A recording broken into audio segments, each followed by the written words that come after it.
What's going on, guys? I've just had a fresh delivery of locusts and crickets, and I've just recently started a new system about keeping them alive in the reptile room and fed, so why not film a video and show you how I do it.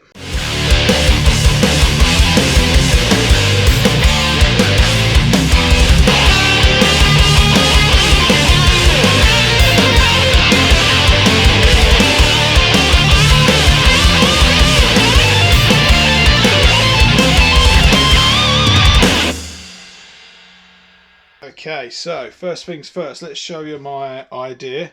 So I've got a shelf here with my 3 faunariums on there. So this is all a new system to me. I've never really tried to do it nice and really organised. So I'm going to give this a go. For the last couple of weeks I've had crickets, but I haven't had my locusts in there because this one arrived broken. So I've been waiting for a new one. So yep, so I've got some old crickets in here. I'm going to put them into a tub and feed them out, but we're going to focus today on replenishing these, and then we'll go and have a look at the Dubia roaches as well. Okay, so I'm not doing anything particularly mind-blowing here. It is a simple case of 3 different tubs for the 3 different size feeder insects that I use. So I have small crickets, large crickets, and locusts. So and what I do is I put egg crate in them, which is the same stuff that I use for my Dubia roaches. So I've got loads of that hanging about. And then food wise, I feed them a variety of things, but I'm also using the Reptile Systems insect food. So we'll mix some of that up. In here I've got some leafy stuff that's just sort of left over, and then I've got some slices of pepper. Also in there will be sweet potato and some other bits. So first things first, let's quickly set up the locusts.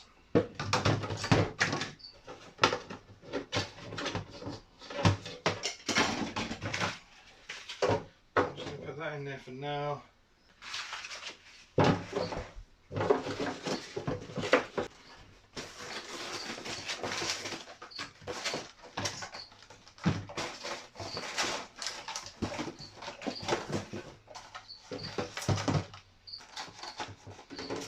So what I want to do with this is I'm going to put the cardboard in there.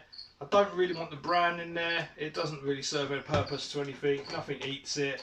It hasn't got any nutritional value, so it is just in there for the sake of it. Oh, drop the lid.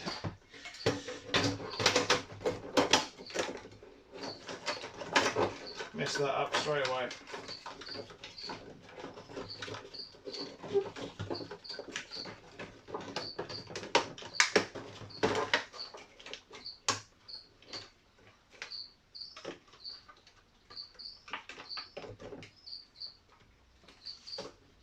Easy as that.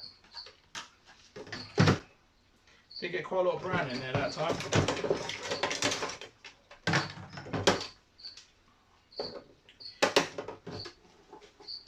Okay, and then that's our locust set up. We've got to worry about feeding them. So next up, we're going to get the old crickets out of here.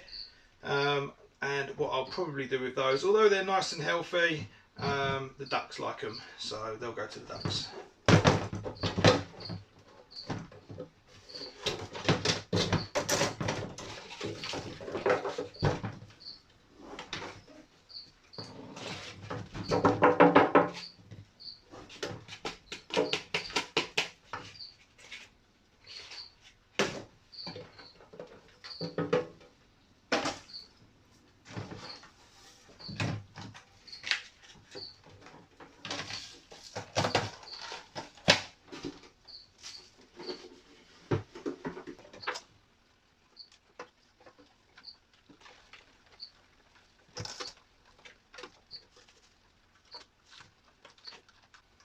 Cool, ain't crickets easier than locusts? Wow, that's that.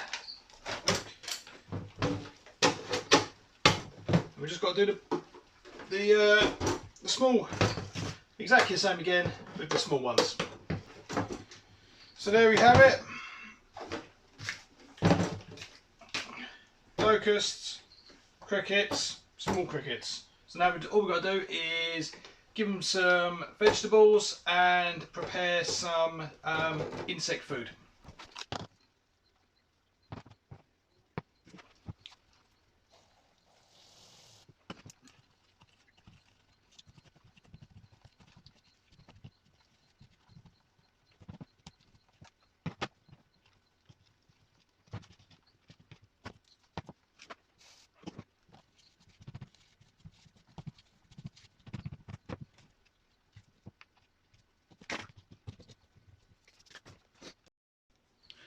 Okay, and here is our Dubia roaches.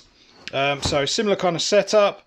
These guys don't really need a lid. I just kind of balance that on top on the high end just in case. Stops me dropping anything in there more than anything.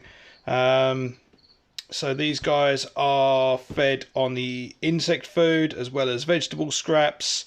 And then the only other thing I add in addition to that is some rabbit nuggets. And I actually chomp away at them, which is pretty cool. Put those in there, take out the old.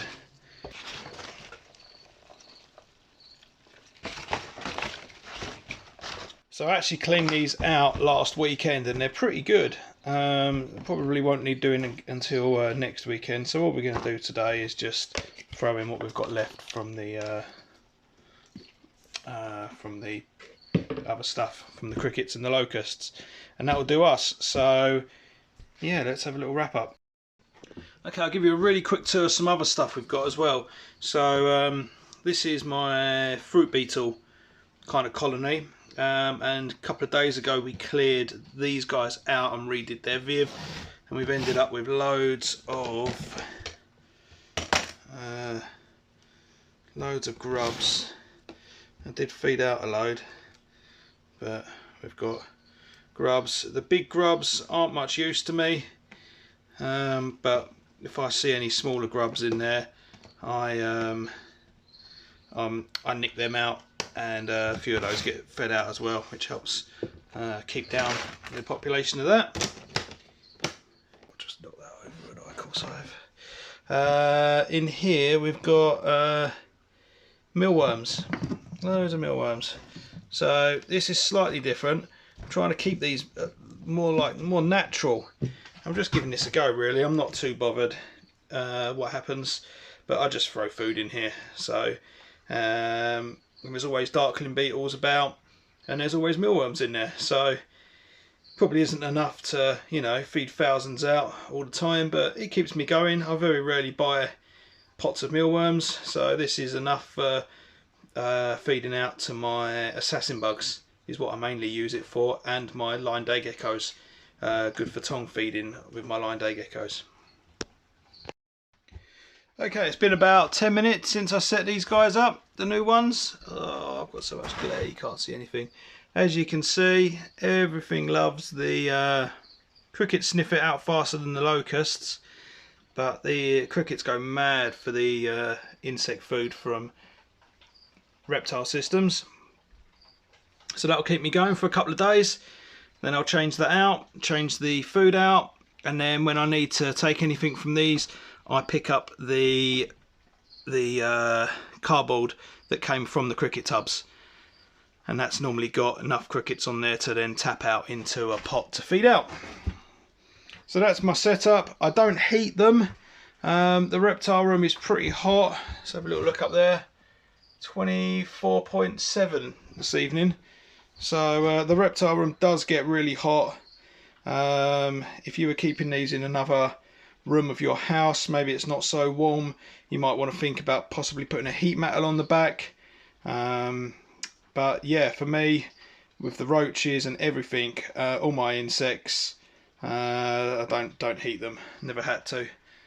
So yeah, that's how we do it in the reptile shed. Thanks for watching this one, guys. I hope maybe I showed you something.